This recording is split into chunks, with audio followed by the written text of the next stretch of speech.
நேற்று இரவு ஜனாதிபதி அனுரகுமார திசாநாயக்க அவர்கள் நாட்டை நோக்கி வழங்கிய உரை தற்போதைய உலகளாவிய எண்ணெய் மற்றும் பொருளாதார நெருக்கடியை மிக தெளிவாக விளக்கியதுடன் அதை எதிர்கொள்ள வேண்டிய நடைமுறை கையேட்டையும் வழங்கியது.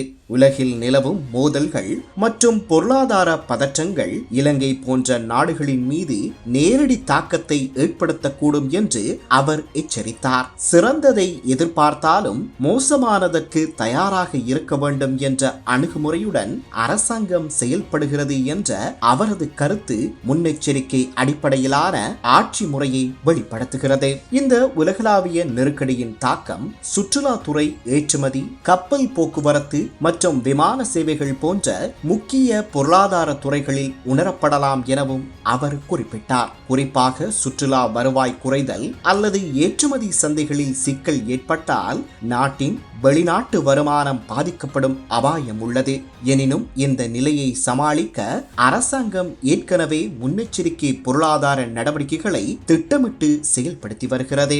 எரிபொருள், எரிவாயு மற்றும் அத்தியாவசிய பொருட்கள் தொடர்பாக உருவாகும் சவால்களையும் ஜனாதிபதி திறந்த மனதுடன் ஏற்றுக்கொண்டார். குறிப்பாக எரிவாயு விநியோகத்தில் சில குறைபாடுகள் தோன்றியுள்ளதை ஒப்புக்கொண்டு அவற்றை விரைவாக சரி செய்ய நடவடிக்கைகள் மேற்கொள்ளப்பட்டு வருகின்றன என உறுதியளித்தார். விநியோக நிலைத்தன்மையை பேணுவதும் மக்கள் அச்சமின்றி தேவையான பொருட்களை பெறுவதும் அரசாங்கத்தின் முன்னுரிமையாகும். வெளிநாடுகளில் வேலை செய்யும் இலங்கையர்களின் பாதுகாப்பும் இந்த உரையின் முக்கிய அம்சமாக இருந்தது. அவர்கள் இருக்கும் நாடுகளில் நிலைமை மோசமடைந்தால் அவர்களை பாதுகாப்பாக மீண்டும் நாட்டிற்கு கொண்டு வருவதற்கான திட்டங்கள் தயார் நிலையில் உள்ளன.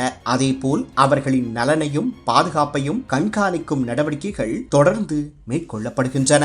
மேலும் இலங்கைக்கு வருகை தரும் சுற்றுலா பயணிகளின் பாதுகாப்பை உறுதி செய்வது மிகவும் அவசியம் எனவும் அவர் வலியுறுத்தினார். சுற்றுலாத்துறை மீளுருவாக்கம் நாட்டின் பொருளாதார முன்னேற்றத்தில் முக்கிய பங்கு வகிப்பதால் பயணிகளின் நம்பிக்கையை பாதுகாப்பது முக்கியமான பொறுப்பாகும்.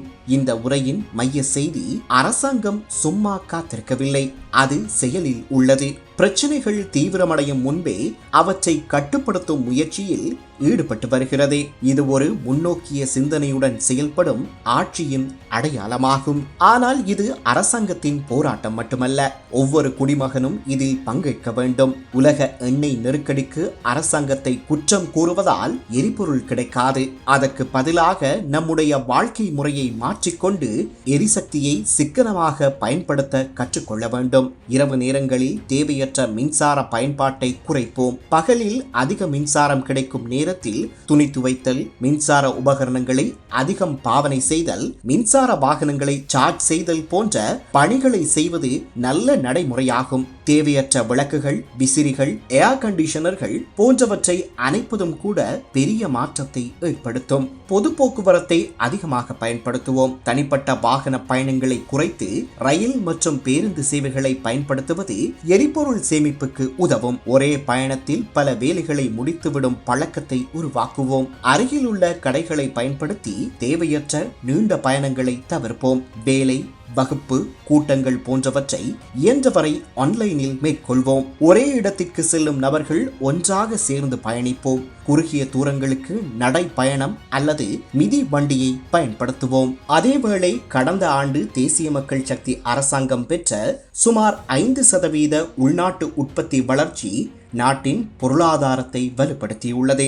அந்த அடித்தளம்தான் இன்றைய நெருக்கடியை எதிர்கொள்ள நமக்கு துணையாக உள்ளது. முடிவாக இவ்வாறான கிரைசிஸால் வாழ்க்கை ஒருபோதும் நின்றுவிடாது.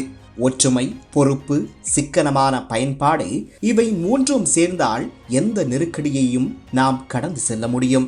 நாம் ஒன்றிணைந்து செயல்பட்டால் எதிர்காலம் நிச்சயமாக பாதுகாப்பாக இருக்கும். தாயகத்திற்கு வெற்றி උන්ඩාකටුම් මම ඉතාමත් රාජ්‍ය සේවයේ යම් ප්‍රමාණයකට විශ්වාසදායක කණ්ඩායමක් තමයි යම් ෆිගර්ස් හැටියට ඉන්න කණ්ඩායම තමයි කමිටුවට පත් කරලා තිබෙන්නේ. උන්ට තමයි පිළිවන් තීරණ ගැනීම බලය දීලා තියෙන්නේ. ඒ උන් ගන්න තීරණයට තමයි අපි කැබිනට් මණ්ඩලය අනුමැතිය ලබා දෙන්නේ. මම හෝ වෙන කවුරුවත් අපි සමාගම් යොමු කරන්න මෙයා තෝරගන්න කියලා මම හිතා කරන්නේ. කවුරු හරි කෙනෙක් ඒ සමාගමට කවුරු හරි දේශපාලකයෙක් හෝ රජ නිලධාරියෙක් කරා ආවොත් ඒක තමයි තෝරා ගැනීම නුසුදුසුකම කියලා මම කියලා තියෙනවා. ඔබට එක සමාගමක් ගැන දේශපාලකයෙක් කතා කරොත් ඔබට එක සමාගමක් ගැන රාජ නිලධාරියෙක් කතා කරොත් ඒක තමයි එයා තෝරා ගන්න තියෙන නුසුදුසුකම. එහෙනම් බොහොම ස්තුතියි හැම දිනාටම නේද? එහෙනම් බොහොම ස්තුතියි අපි අවසන් කරමු.